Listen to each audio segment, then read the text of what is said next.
Buenos días a todos y a todas. Voy a hacer la ponencia, la charla en español por deferencia a los presentes aquí, que son de fuera de Galicia, sobre todo, de hispanos y demás, ¿no? Bueno, como dijo la presentadora, yo no voy a hablar desde el punto de vista, digamos, ni de la arquitectura, ni de la ingeniería, ni de la sociología, ni la pedagogía, ni cualquier otra arte, ¿no?, o ingeniería que tiene que ver con el espacio urbano, ¿no? Mi experiencia por lo que estoy aquí, es como gestor, ¿no?, como responsable público, ¿no? Estamos en Pontevedra y entonces pensé, no sé si acertadamente o no, de que todos ustedes tienen alguna idea de lo que de lo que sucedió en Pontevedra, de cómo está funcionando Pontevedra en estos momentos. Entonces, preferí, a riesgo de que entiendan de que entre todos lo saquemos adelante de una manera, digamos, buena, y preferí enfocar la charla de la siguiente manera. Ustedes ya tienen una idea, documentación hay en la página web, en el libro este que se hizo, ¿no?, del Congreso. Ahora mismo acabamos de sacar, que está en la página web de la Diputación, un libro técnico, está libre, se puede descargar, que se llama Guía Básica de Espacios Públicos y Movilidad Amable. Está en gallego y en español. Y como hay tanta documentación y ustedes tienen pues una idea más o menos formada de lo que sucedió en Pontevedra, cómo está funcionando, y yo tengo la experiencia de llevar en este mundo pues más de 30 años, pues intentar aprovechar el tiempo de la manera más eficaz posible. Y en vez de ser yo quien seleccione qué aspectos sería más interesante tocar, que hay cientos, o sea, podríamos pasar un par de días hablando de esto y seguro que no los tocábamos todos, pues preferí proponerle que hagan ustedes las preguntas que quieran,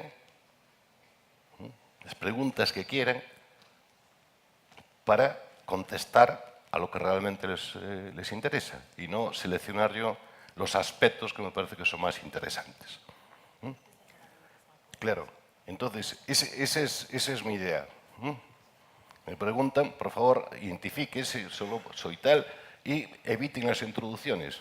Yo también voy a procurar ser muy breve en las respuestas. Pregunten sobre qué me parece, pues, no sé, pues la congestion tax de Estocolmo, o de Londres, o qué me parece, no, los caminos escolares, o qué me parece la iluminación, lo que quiera. De lo que tengo opinión formada, pues contestaré. De lo que no tenga, pues le diré que bueno, pues que no la tengo.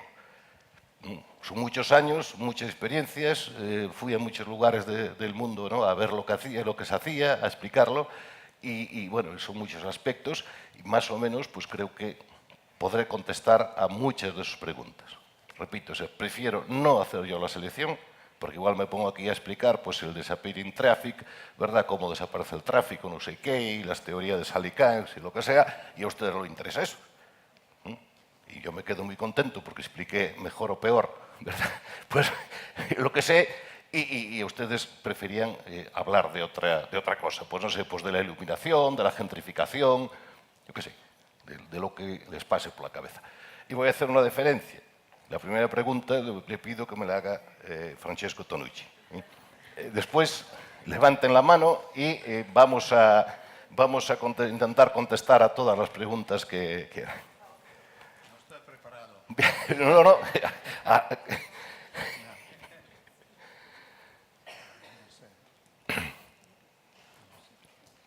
mí me interesa mucho, como sabes, el tema de la autonomía de los niños.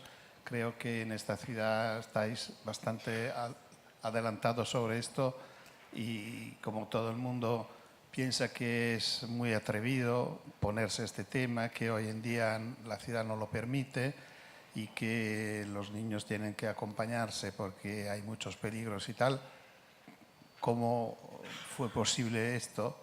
y hasta llegar, por ejemplo, a renunciar a la ayuda de los señores que estaban ayudando a los niños en los cruces o algo así. Gracias. Vamos a ver, el enfoque, yo conocía yo hice pedagogía, aunque no estoy como pedagogo aquí, y conocía las teorías de Tonucci cuando afrontamos el modelo de Pontevedra. Pero, digamos, preferimos actuar un poco a la inversa de lo que se hace. O sea, primero crear un entorno seguro y después, para acelerar el proceso de que los niños fueran solos a visitar al amigo, a comprar el pan, a jugar o a la escuela, pues pusimos unos monitores para sensibilizar y evitar miedos e ir rompiendo más miedos, ¿no? Bien, eso lo fuimos haciendo progresivamente en una serie de colegios y llegó un momento, digamos, que lo dejamos. O sea, lo dejamos porque es contradictorio. O sea, si estamos diciendo que los niños vayan solos, creamos un marco en que hay suficiente seguridad para que vayan solos, estar protegiéndolos era absurdo. Entonces, lo que hacemos ahora es llevarlos a otros colegios. O sea, empezamos en unos, lo dejamos, quitamos los monitores, pues vamos a otros y así vamos extendiendo por todos los colegios de la ciudad. Venga. Amenazo con soltar un tratado, ¿eh? Sí. Bueno, yo vengo de México, de Querétaro en específico. Querétaro ahorita está pasando por una transformación, estamos volteando a la peatonalización, a las ciclovías, a todo esto. La gente se opone. La primera pregunta es cómo cambió la percepción de la gente en general y que hicieron que la gente lo recibiera de buena manera. La primera. Y la segunda es que en Querétaro estamos en tiempo electoral y la promesa de campaña de los que vienen es tirar las ciclovías, se suben al estrado con marros y dicen, y vamos a derribar las ciclovías. Entonces, es imprescindible mantener una misma gestión para poder hacer proyectos de este calado o puede trascender generaciones, o puede trascender administraciones políticas. La segunda pregunta no puedo responderla. Nosotros llevamos 19 años, o sea que debe ser, ya sé que en México no se puede reelegir 3 años y ahora están con 3 años más. Y Querétaro en concreto, no directamente, pero el alcalde el verano pasado estuvo allí y más o menos sabemos lo que se está haciendo. La segunda pregunta no puedo responderla. Si no hay un pacto social y cambia el gobierno, pues yo no sé lo que puede pasar. No es fácil volverlo atrás. Lo de las ciclovías, a ver, tendría que conocerlo. O sea, no puedo responderlo. Tendría que conocerlo. ¿Por qué? Hay intervenciones urbanas enfocadas sectorialmente siempre son extremadamente delicadas. Siempre son. Porque contemplamos la ciudad como un todo, con todas las facetas de la vida urbana, que son muchísimas. A veces son contradictorias. O si no, una intervención, decir, bueno, pues venga, pongo ciclovías por aquí, pues porque bueno, tengo preferencia por la bicicleta y me parece bárbaro. Bueno, pues igual es maravilloso o igual está chocando con toda otra serie de aspectos urbanos que hasta es razonable quitarlas. Esto puede ser razonable. Tenía que conocer el caso concreto y demás. Pues sucede igual con los carriles bus, sucede igual con cualquier intervención urbana que no tenga, primero, que no tenga unos principios claros. Exactamente qué es lo que pretendo. Pretendo devolverle espacio a los ciudadanos. Bien, y actúo en consecuencia. Eso normalmente tiene éxito, si tiene unos principios claros. Y afronta la totalidad del espacio urbano y de la vida urbana. Casi siempre. O por no decir siempre. Ahora, si son intervenciones parciales, porque dice, uy, qué bonito me pareció hacer esto, bien, pero resulta que choca y el que vive al lado, al salir, no, pues no puede, o tiene dificultades para entrar en el garaje, o su niño pues no puede salir porque resulta que en la ciclovía se lo puede afeitar un ciclista, o lo que sea, pues no sé, había que conocerlo muy bien, no puedo más. La oposición normalmente es muy ruidosa, pero minoritaria. Es el problema de la opinión pública y la publicada. Puedo contar un detalle, reunión donde está Galicia Palace, más o menos ahí pasaban unos 30.000 vehículos diarios. 30.000 vehículos diarios casi sobrecargan una autopista de 2 carriles. Bien, pues salieron en la prensa 4 personas diciendo o consiguiendo un titular que era «Los vecinos se oponen, el portavoz vecinal». Bueno, hice una asamblea allí en que había 230 personas y votación, ¿qué hacemos? Que ampliamos las aceras y demás, como está hoy, si alguno pasó por allí, lo vio y demás. Hubo 2 en contra, ni los 4 que aparecieron con representantes vecinales votaron en contra, todos los demás a favor. Y normalmente, la experiencia que tengo es así. Yo digo, si el proyecto es coherente, si se habla con la gente y demás. Yo no tengo esa experiencia. La experiencia que tengo es muy ruidosa, muy activa, pero minoritaria. Porque normalmente los vecinos dicen, si yo puedo entrar con menos tráfico a mi garaje o a descargar, lo que sea, si tengo un mayor en casa o tengo un niño y me puedo ir tranquilamente a la calle sin miedo, estoy servido, los coches y los demás yo no los quiero por aquí, no me sirven para nada. Más cosas. Hasta ahora nos hemos centrado mucho tanto en el nivel ciudad como en el ámbito escolar y en otros, en lo físico. Pero hay un tema que no ha salido tanto, que es el aire, la contaminación, y que, bueno, también es en Pontevedra, pues también es un ingrediente de habitabilidad, pues, potente, ¿no? Bueno, puedes contarlo tú un poco si quieres, pero para los que no conozcan tanto la ciudad, no ha salido en estos días, pues todo un poco el conflicto que puede existir con ENCE. Para mí es simbólico, va más allá de eso, porque, por ejemplo, a mí me preocupa, pues en las aulas muchas veces, pues, bueno, la pregunta por dónde va encaminada. Desde el punto de vista jurídico y científico, ¿no? ¿Se puede defender o habéis recorrido caminos, ¿no? Legales o no sé, ¿cómo se puede defender para que el aire que respiran los ciudadanos y los niños en los espacios que habitan sea sano? Sí, y el ruido y demás. Y bueno, estáis aquí metidos todo el día para vuestra suerte o desgracia, pero si vais por la ciudad, por la mayoría de los barrios, no solo por el centro, por los ruidos dominantes claramente pues son los niños y los pájaros. ¿No? Bien, vamos a ver, permíteme una reflexión sobre esto. Es un auténtico disparate que provoca muchos miles de muertos al año tener una ciudad con un nivel de contaminación elevado, aunque sí. Es que no llego. Aquí en Europa tenemos una cosa bárbara, que es, hay unos parámetros de la Organización Mundial de la Salud, ¿verdad? Y otros de la Unión Europea que son bastante más relajados.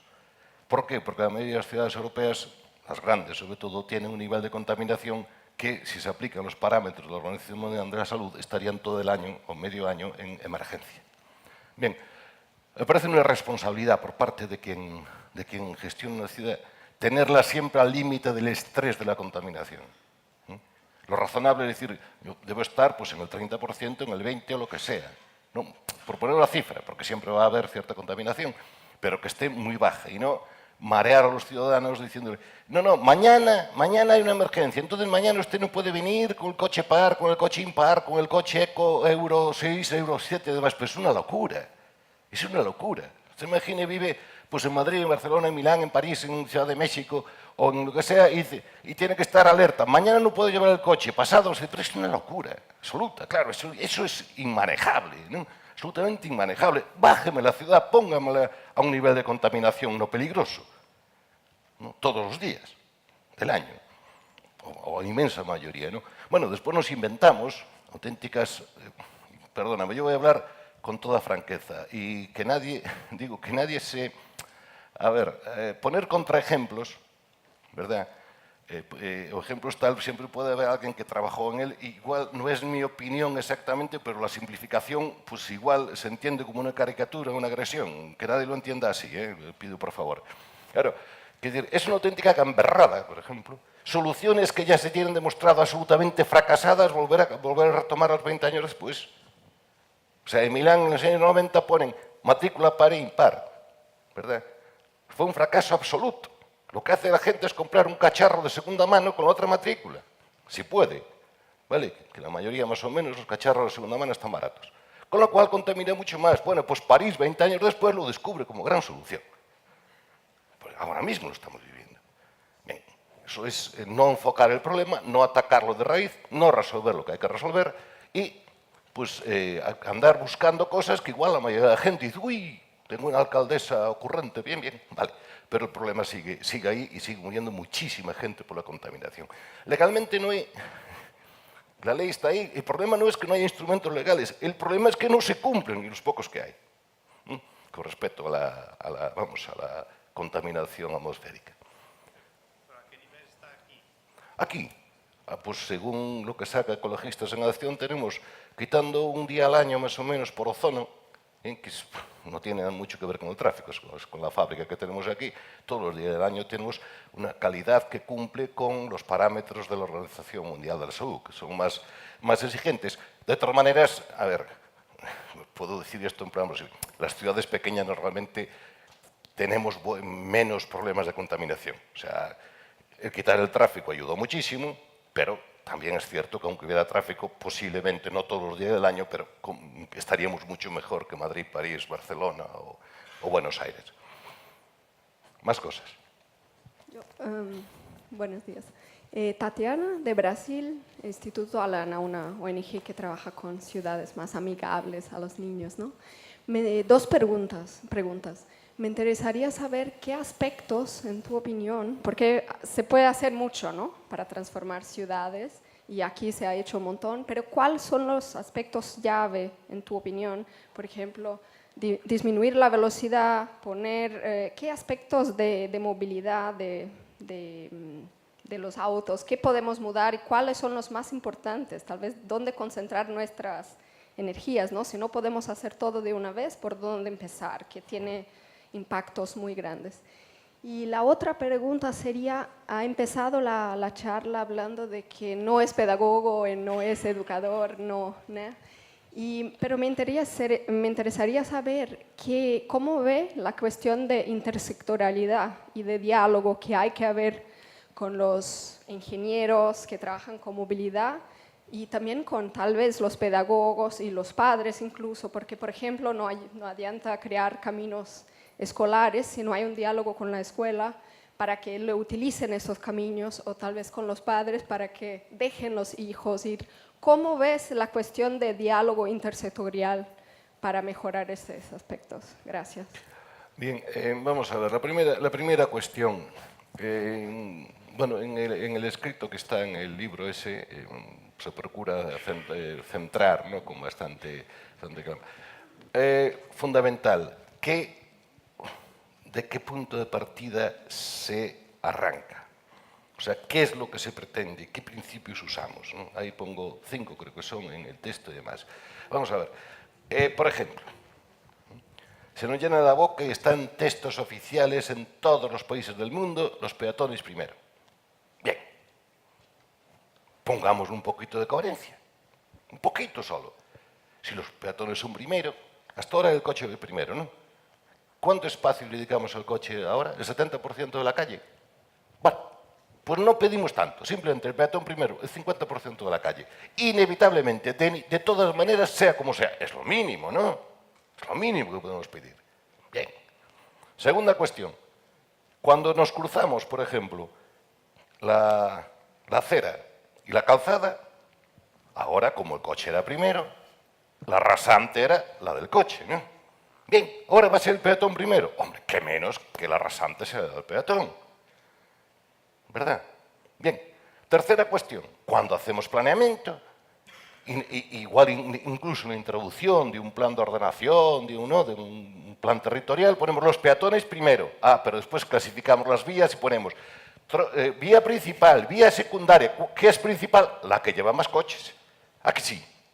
Pues vamos a cambiar un poquito de coherencia, no mucha, un poquito de coherencia. Y automáticamente las cosas se cuadran todas. Claro. Ahora, si somos totalmente incoherentes, pues claro, no cuadra nada. No cuadra absolutamente nada. Claro, eso es la idea.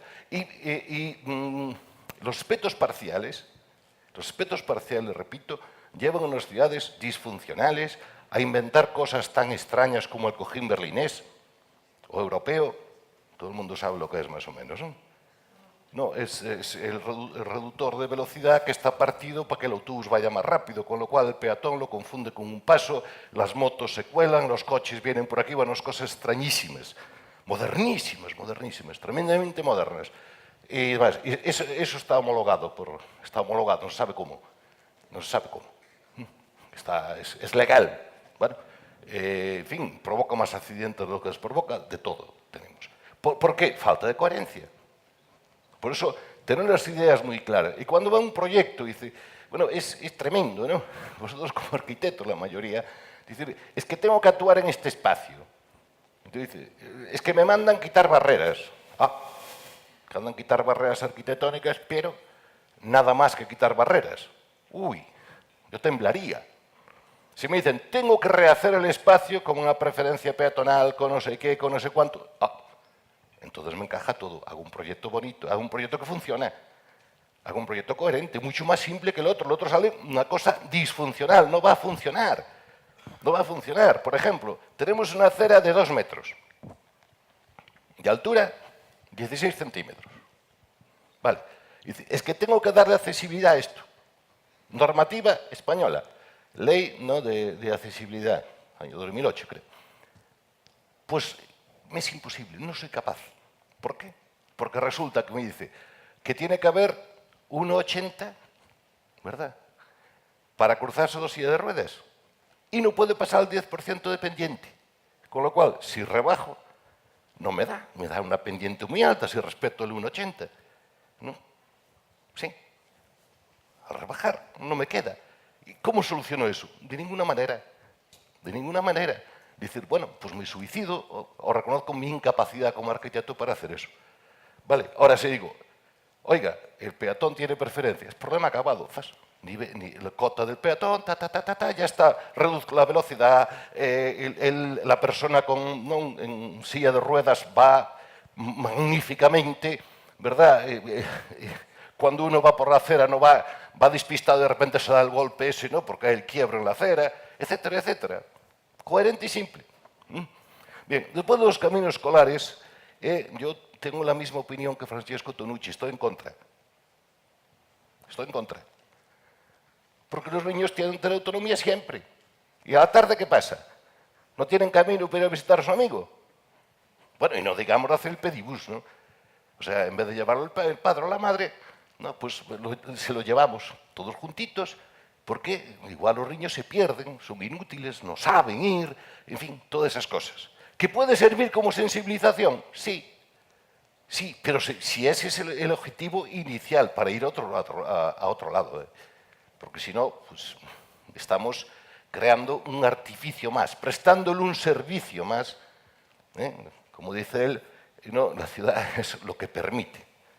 El permite ir solos, con autonomía, coger un amigo, no cogerlo, ir, volver atrás o lo que sea, y no lo que presta, lo que ofrece. ¿No? Ofrece un servicio más, le llevo el niño al cole. ¿Vale? Y bueno, yo soy pedagogo. Dije que aquí el fuerte, supongo que a mí no me llamaron aquí por pedagogo, ni por arquitecto, que no lo soy, ni por ingeniero, me llaman, no, pues será porque soy gestor, en eso me refería. Más cosas. Hola. Sí. Aquí. Soy María, soy arquitecta de Málaga, por aquí. Mi pregunta, bueno, en Málaga ha tenido un proceso de peatonalización progresiva desde el 2003 Sí. y lo que en principio eran espacios que se pretendían para cederlos al peatón, el problema que nos estamos encontrando es que lo van ocupando las terrazas de los restaurantes y los bares. Quizá aquí no tenéis ese problema de presión turística, pero allí la verdad es que es un problema y que los gestores municipales no quieren modificar porque entienden que crea empleo, que da dinero y la verdad es que bueno, es otro motivo más por el que los vecinos del centro histórico pues se están desplazando a otros lugares porque no hay espacio público, porque ahora está ocupado por las terrazas y genera mucho ruido. Y bueno, no sé si aquí desde el principio se plantearon medidas para que eso no ocurriera o si habéis notado que precisamente la peatonalización ha conseguido que gente quiera volver al centro histórico a vivir o... A ver, conozco Málaga, aparte de ser una ciudad preciosa, pues tiene hecho bastantes cosas y demás. Le tengo que criticar una cosa, que en la avenida Larios pusieron un pavimento precioso, pero cuando está húmedo es una pista de patinaje. Pero bueno, eso fue un fallo de quien lo hizo, que posiblemente... Es que es tan complicado el espacio urbano, es que dices, es que lo hago bonito y está precioso. Pero después resulta que es bonito, pues lleva una piedra que es deslizante. Y entonces, pues, lo pongo como ejemplo de las dificultades. Vamos a ver, eso enlaza con el problema de la gentrificación, el problema ese que está de moda. Afortunadamente en Pontevedra no lo tenemos, ¿no? Y enlaza con varias preguntas. Exactamente, ¿cuál es el origen o cuál es, digamos, el momento sincrónico en que un barrio, una zona, consiguió su óptimo? Porque claro, por ejemplo, el centro histórico de Pontevedra o el de Málaga, pues eran palacetes al principio. O sea que de ser populares y demás, nada de nada. Después se deterioraron y entonces pues entra otra serie de residencia o de actividades. A veces actividades no deseadas. Entonces, ¿qué es? Esa es la que tenemos. O sea, cuando está deteriorado y hay segmentos de población, ¿no?, de poco poder adquisitivo, porque no pueden estar en otro lado, básicamente, están ahí. Entonces, si se regenera eso, entonces es malo, es bueno. ¿Cuál es la foto fija? Pontevedra, por ejemplo, todo el centro histórico, que supongo que parte de ustedes, pues cenarían ahí o hicieron un paseo, hace 20 años era un almacén de drogadictos y de la movida y del botellón. Eso era el centro histórico. Ese era su destino. Efectivamente, recuperarlo llevó a que alguna gente que vivía allí en viviendas muy deterioradas, pues resulta que se fue porque se reabrió, etc. ¿Eso es malo? Es que no lo sé. O sea, ¿cuál es la foto fija que se debe tener de un barrio, de una zona? Bien. Ahora, dicho esto, que nosotros lo enfocamos como toda la ciudad. Como toda la ciudad. No luce igual, por ejemplo, ni ustedes lo irían a visitar, excepto que lo lleven, pues por ejemplo, Santa Teresa de Jesús, La Seca, Salgueiriños o lo que sea. Viviendas, barrios de viviendas sociales, que hicimos el mismo tratamiento con el centro, peatonalizarlo, crear centros de vida, etcétera, etcétera. Claro, ¿a qué viene esta reflexión? Claro, que si usted tiene una zona que tiene una serie de atractivos ya, monumentos, museos, comercio, etc. Aún por encima, le refuerza con la amabilidad, ¿no?, de ser peatonal o lo que sea, claro que está concentrando ahí está concentrando los atractivos. Y al final va a haber discusiones por esos espacios, al concentrar el atractivo. Se va a aumentar el conflicto. Y ahí entra el conflicto de las terrazas. Bien, las terrazas colaboran en la peatonalización. Son un elemento disuasorio mucho mejor que la policía municipal. Para que la gente no se utilice los espacios con los coches y demás. ¿Por qué? Porque si el espacio está sin ocupar, pues bueno, por un momentito deja que el coche, viene el otro, viene el otro, viene el otro, y en un momento está desmadrado. O sea, en una terraza no sucede eso. Bien, ¿que puede haber excesos? Pues claro, sobre todo si se concentra todo, si se concentran todas las... con el peligro de que deteriore zonas al lado, ¿no? Eso es el ejemplo claro de Carmen y Preciados en Madrid, o esto que se hiciera, ¿no?, a rebufo, ¿no?, como consecuencia de las teorías de Buchanan, ¿no?, en su momento, que es peatonizar una calle o dos, consecuencia, esas, y las de al lado se deterioran. Eso se sabe. O sea, que si un gobierno local, unos técnicos, proponen hoy peatonalizar solo dos calles que ya tienen mucho atractivo y reforzarlo, que sepa que está aparejado estropear terriblemente las del lado. Que lo sepa, porque ya se sabe hace muchos años. Entonces, o se actúa de una manera más amplia y con otras ideas, con otros principios, o si no, pues esos problemas se agudizan. Eso está claro. Más. No hay más.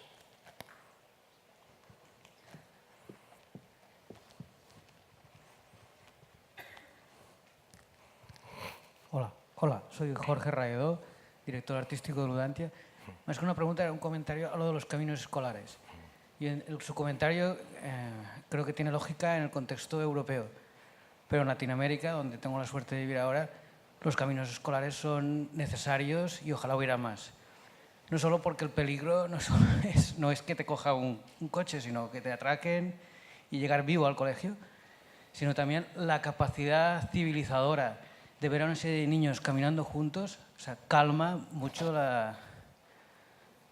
un poco el ambiente violento que puede haber en ciertos barrios. Entonces, ojalá se llegara un momento en que pudieran ir solos los niños autónomos, pero mientras eso no suceda, creo que en bastantes sitios es oportuno. Sí, seguro que sí, pero digo, como un objetivo transitorio. Es que el problema de... Bueno, yo en Sudamérica solo estuve en Lima, ¿no? Y claro, hay zonas y zonas, incluso dentro de las ciudades, ¿no? Claro, no era igual Ate-Bitarte que Miraflores, ¿no? Pero es el problema... lo dice Tonucci, ¿no? Y lo pone como ejemplo, creo que lo tiene en el libro. Es decir, si se consigue que la gente esté en la calle, la violencia en la calle desaparece bastante. Es un problema de invertir. Y claro, usar solo los niños para invertir está bien como experiencia, pero no creo que sea el desideratum o el modelo final. No sé si me explico. Ya dije antes que como transitorio, no me ese variante como transitorio, sí, pero es que usar solo eso... a ver, aquí hay un problema de fondo que vuelvo a repetir. Es decir, o el espacio público lo entendemos como un derecho, del mismo orden que la sanidad, que la educación, que los servicios sociales, que, en fin. O si no, el problema tiene muy difícil solución, ¿no? Acabo de estar en Suecia, por ejemplo, y empieza a introducir la idea del espacio público, pero realmente es, ¿no? O sea, la vida en la calle, como cierta sensación de que no es buena, y allí no hay problema de seguridad, ¿no? Hay más bien un problema de concepción social, ¿eh? A veces más que de seguridad, que sí existe, claro. Entonces, o la vida en la calle es la que nos iguala a todos, las que crea, lo que crea, ¿no? Digamos, sociedad, ¿no? Relación entre desiguales, pero que ahí están en mismas condiciones, o si no, el problema es mucho más complicado.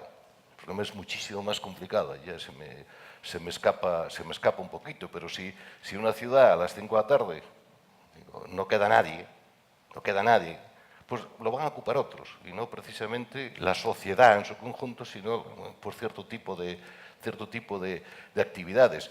Utilizar el camino escolar para, digamos, ir rompiendo es bueno, pero no creo que sea el resultado final, y en ese sentido lo decía.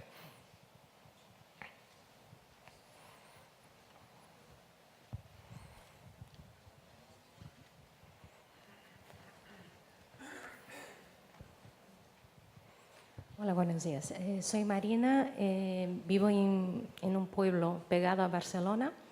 Es un pueblo pequeño, menos de 20.000 habitantes, pero tenemos la carretera a un lado, donde hay mucho tráfico de camiones, de autobuses, del tranvía, que pasa todo por allí, y tenemos un cole a un lado del otro lado de la carretera, que los niños tienen que cruzar, las familias tienen que cruzar.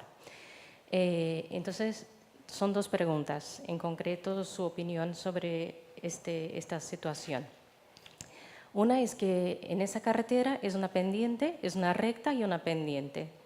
Y entonces teníamos el carril bici sobre la acera, y el ayuntamiento, con un proyecto de movilidad de área metropolitana, ha quitado uno de los carriles, el de bajada, ha puesto en la propia carretera. Y el de subida sí que sigue sobre la acera. O sea, los ciclistas tienen que bajar por la carretera entre camiones y autobuses y todo el tráfico. Y para subir sí que suben, y me ha parecido muy raro. Yo no iría porque me parece muy inseguro. Y sobre todo si es un niño que hace ese trayecto. Bueno, esa es una pregunta, ¿qué le parece? Y la otra es, tenemos como es un pueblo pequeño, los que nos movemos por el pueblo, hoy en día usamos más patinetes que bici. Entonces están como de moda, incluso los adultos tenemos patinetes, no eléctricos, normales, y para llevar los niños y todo eso, y porque también no tenemos espacio para guardar las bicis en los pisos, que son minis. Y bueno, con el tema de los patinetes, también es como entre el peatón y la bicicleta. Es una alternativa que se habla poco, pero sería otro modal, digamos. Pero también la policía ha dicho que los patinetes tienen que ir por la calle y no por la acera, según la normativa. No sé. Bien, vamos a ver. Problema típico de imposible solución si no partimos de algún principio claro. Típico, que no tiene solución. ¿Y qué pasa? No sé de qué titularidad es la carretera ni cosas de esas, pero ¿y qué pasa si en ese trozo por la ciudad pues fueran todos como mucho pues a 20 o a 10? Yo qué sé. ¿Qué pasaría? El problema estaría resuelto, ¿no? Desaparecía todo el resto. Y cruzar un pueblo, si es pequeño, a 20, pues no pasa nada. Nada. El que tenga prisa ya se irá por la autopista, irá por otro lado, pues si no quiere perder un minuto, y el resto de los problemas todos están resueltos. Digo con respecto a la carretera. ¿Vale? Porque si no, si empezamos, yo quiero carril bici para arriba, otro para abajo, que hay pendiente, que no hay pendiente, que viene el camión, vale. O sea, no tiene solución. No tiene solución, pues mire, o va por esa vía, tiene solución, no por otra, pues no sé, no va a tener. Va a ser el debate en el pueblo durante para el próximo siglo, ¿no? Con respecto incluso a las bicis y demás, repito, hay que decir, calidad urbana, espacio urbano, derecho al espacio urbano y velocidad son radicalmente incompatibles, ni en bici, ni en bus, ni en patinete, ni nada parecido. Y está el problema resuelto. Usted cruza en bicicleta por una acera o por una calle peatonal, vaya a la velocidad del peatón o bájese de la bici. No, es que quiero ir rápido. No, lo siento, no puede. Es que claro, con buen transporte público quiere ir rápido. No. ¿Vale?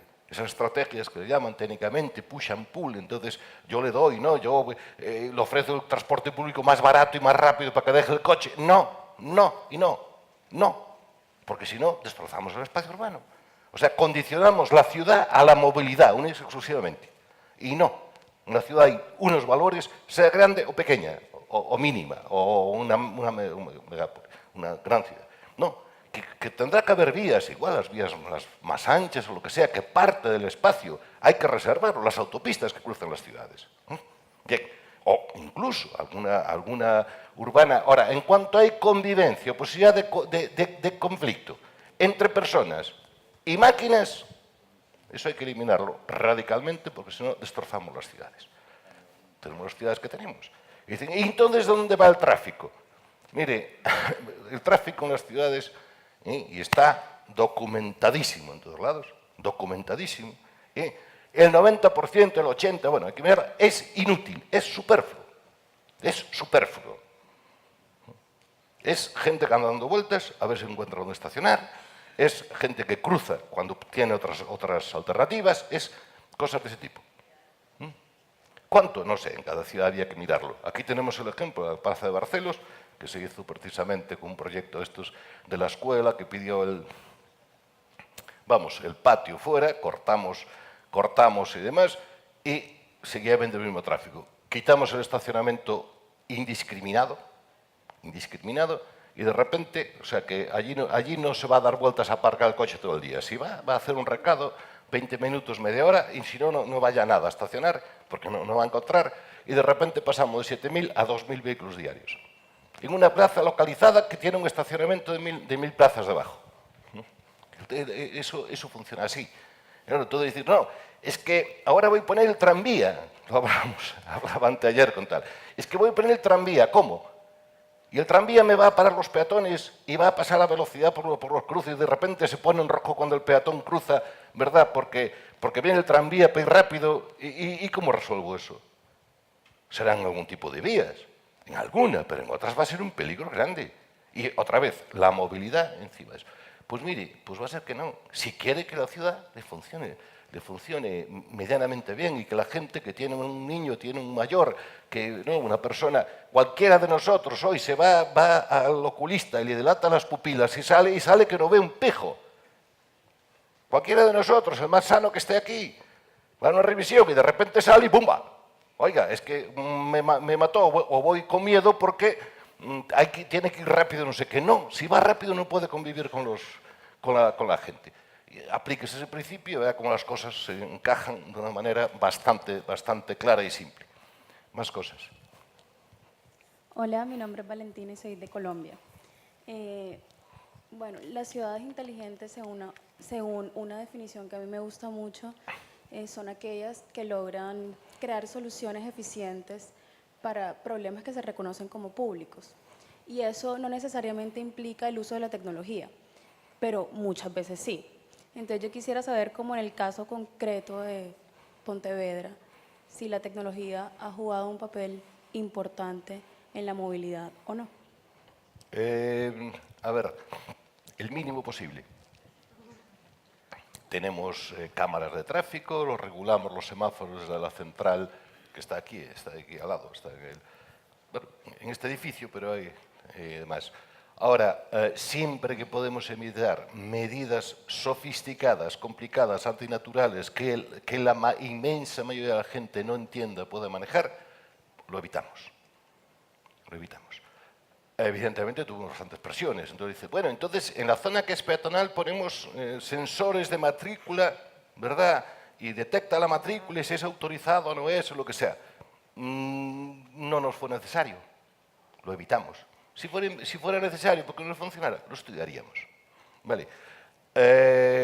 Funciona mucho mejor pues cuando el vecino dice, hay aquí un coche escondido, aparcado donde no debe, llama a la policía, eso funciona de maravilla, porque es un compromiso ciudadano, es que la gente participa y no va a encontrar, y nos evitamos el follón de que ese día hubo una tormenta, la cámara no funciona, no sé qué, o lo que sea, ¿no?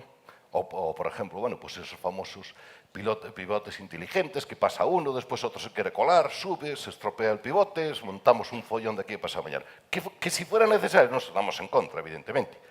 Simplemente, si se puede evitar, haga las soluciones simples. Más, no haga, por ejemplo, como evitamos pues hacer estas famosas, que hoy ya no se recomiendan, o sí, no sé, pues coger las calles, entonces aquí la estrechamos, le hacemos una curva rara para que el coche no sé qué y tal, o sea, para que el Fittipaldi de turno, aquí llamamos Fittipaldi al que le gusta correr, ¿no? El piloto brasileño, ¿no? Entonces, brasileño era, ¿no? Fittipaldi, sí. Entonces, no, para que el Fittipaldi de turno, ¿no? Y entonces, no cae la curva, que total, como tiene que pasar el camión de bomberos, pues el turismo pasa igual, en la moto no digamos. Y entonces, no hay quien entienda la calle, si viene, si va, si se curva, pues lo evitamos. Soluciones naturales, simples y que todo el mundo pueda entender. Si funcionan, si no, pues habrá que ir a otras, claro. Que quede claro, que no las usamos por eso, pero nada más que por eso, las conocemos y si hubiera que usar alguna, la usaríamos, claro. Hola. Ahora, después poner, ¿cómo era esto que se proponía? Poner en las aceras, ¿verdad? Una wifi de conexión para que con el móvil la gente se guíe y cosas de esas que intentan vender por ahí. Bueno, oiga, si tenemos, sudamos la gota gorda para lograr que las losetas, las adoquines estén bien, o sea, que no salten y tal, vamos a poner eso que va a estar funcionando todos los días del año, o sea, estropeado todos los días del año. Bueno, hay cosas el espacio público es muy exigente, muy difícil. Y hay cosas, por ejemplo, que a veces, discusión típica con el escultor, no con todos, sino decir, es que yo pongo aquí esto, pero ¿cómo me pone una escultura en la vía pública que la hago así y se dobla? Que la vigilen, es que a mí me gustó, oiga, mire, póngale un espacio interior, no me lo ponga en la vía pública.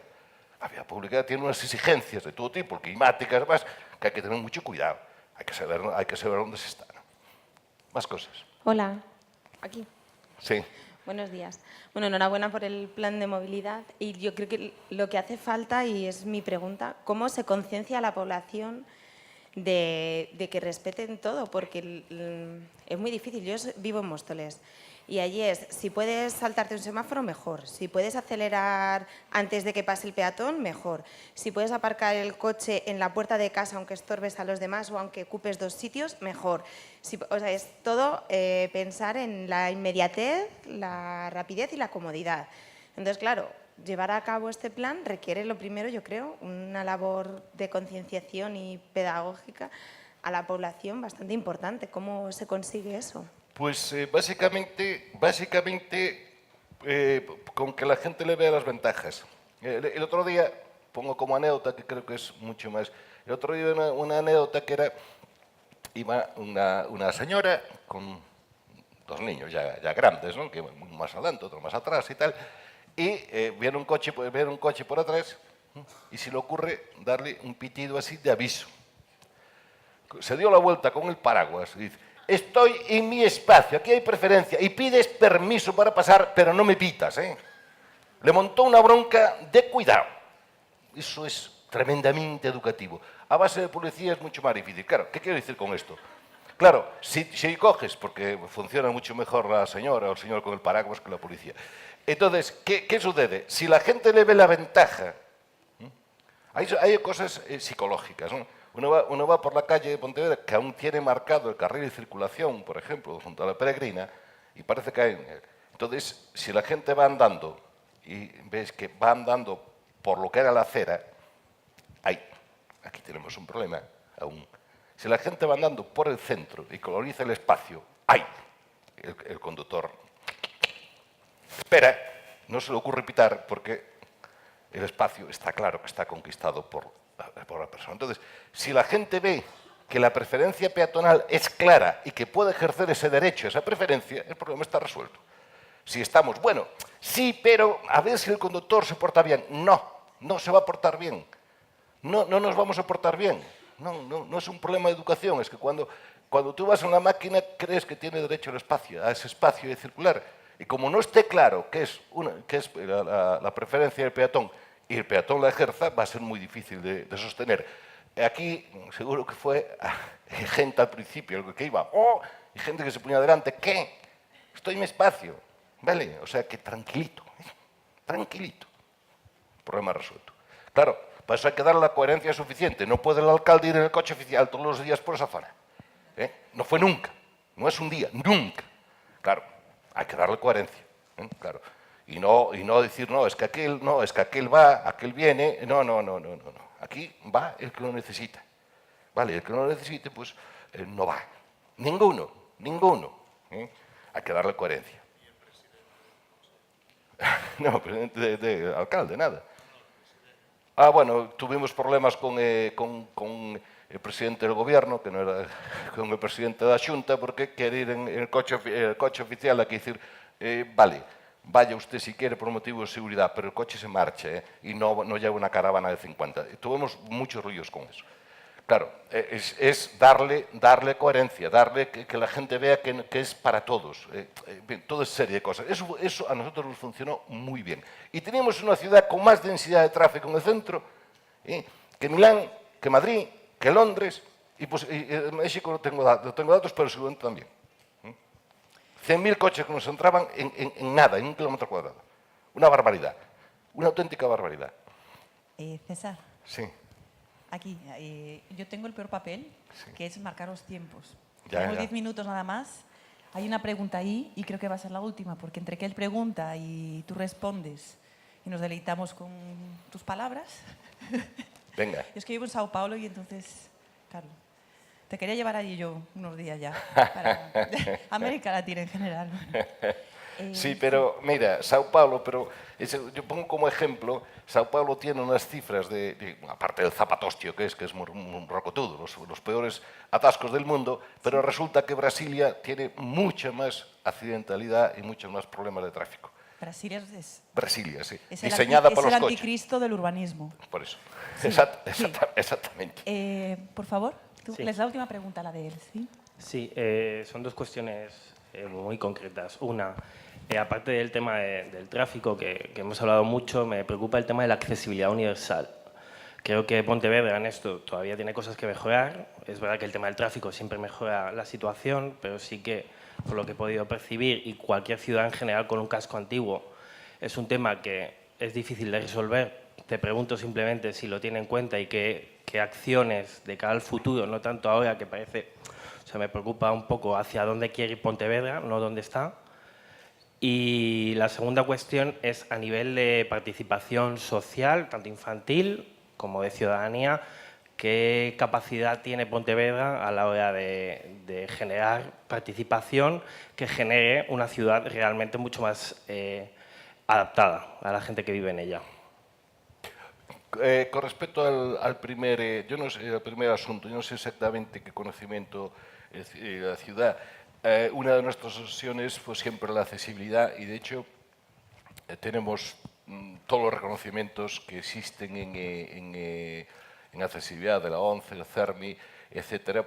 Entonces, porque si el espacio es básicamente continuo, los problemas de accesibilidad desaparecen. Otra cosa son los monumentos y demás, que lo que no puede ser y aparte es imposible, porque chocas con patrimonio, chocas con mil cosas. Eso es otra cosa. Pero en general, es más, incluso tenemos accesibilidad a demanda. Me explico, que es decir, si en una calle que aún no está tratada, que aún no hay accesibilidad, sabemos que hay alguien que se queda en silla de ruedas, en un mes o en dos le resolvemos el problema de que pueda incorporarse en un circuito accesible. Eso lo estamos haciendo desde el año 2000, 99-2000. Por lo tanto, en ese sentido, pues creo que, bueno, queda mucho por hacer siempre, claro, pero creo que no hay, vamos, siempre fue una preocupación. Con respecto a la participación, pues normalmente lo que hacemos es participación directa. Vamos a pecho descubierto a reunirse con el riesgo que vayan algunos que ni tan siquiera están son de allí o están afectados, o bueno, a la zona, y vengan a oponerse o a distorsionar.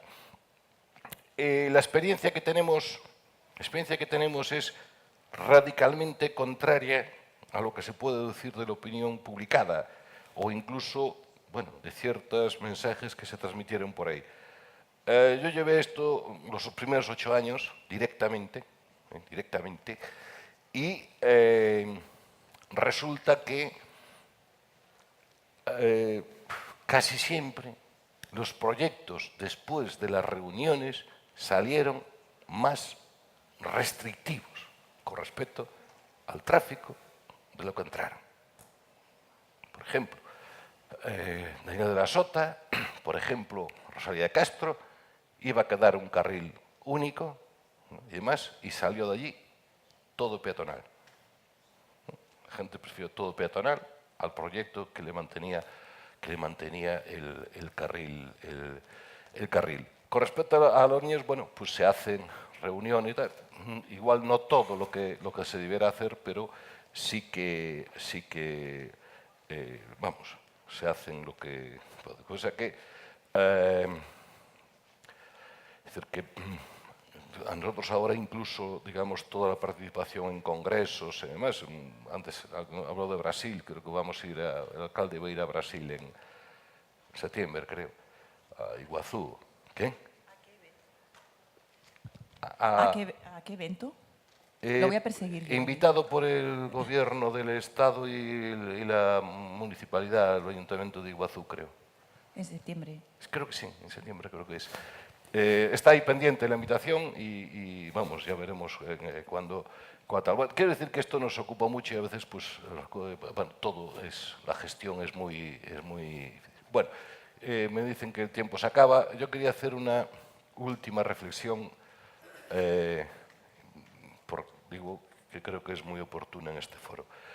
A nosotros sí nos hubiera gustado que cuando empezamos con esto hubiese, como se diga, técnicos formados sobre el asunto. Tuvimos a veces que trabajar muy en precario. Muy. ¿Por qué? Bueno, todos sabemos por qué. Las escuelas de ingeniería, pues las grandes estructuras, se estudian 1000 cosas diferentes, pero que es el espacio público, pues poco o nada, ¿no? Y la arquitectura, pues es, ¿verdad? Pues los volúmenes, los espacios, no sé qué, pero el edificio y el espacio público bastante poco o demás. Y ahora, por ejemplo, en la Diputación, que estamos con cantidad de proyectos de espacio público, notamos que hay ciertas dificultades. O sea, hay técnicos muy buenos, pero en general la formación es relativamente... tiene carencias, por ser precisos. Y entonces creo que este tipo de foros y este tipo de avance en la formación y en la preocupación de los técnicos creo que va a ayudar bastante. Por a nosotros nos gustaría, porque los técnicos se fueron formando con el proyecto, no estaban formados antes de hoy. Hoy tenemos unos técnicos extremadamente bien formados, ¿no? Las autoridades, pero al principio tuvimos relativamente, alguna dificultad, la superamos y demás. Y en segundo lugar, y con esto termino, si hay algo como gestor público es muy satisfactorio, es ver que si se tiene claro, si se sabe lo que se quiere hacer y se quiere hacer de verdad, pues se transforma una ciudad y con, bueno, puedo contar mil detalles, gente que le cambió la vida, gente que no salía de casa porque tenía, bueno, por un medio agresivo, que después salía, etcétera, que creo que es de las mayores satisfacciones que puede tener uno cuando está al frente de una, cuando está en un mundo de la gestión pública y de la vida pública. Creo que es lo más gratificante, ¿no? Porque como si uno es profesor y ve que, bueno, pues sus alumnos, pues, en fin, aprenden y están más o menos contentos y reconocen, pues si uno, bueno, que era mi profesión, pues si uno está en la actividad pública, pues que lograr transformar, lograr cambiar, lograr mejorar, ¿no? La vida de la gente creo que es de lo más gratificante. Eso fue la satisfacción que nos queda después de estos años de intentar transformar para bien esta ciudad. Gracias.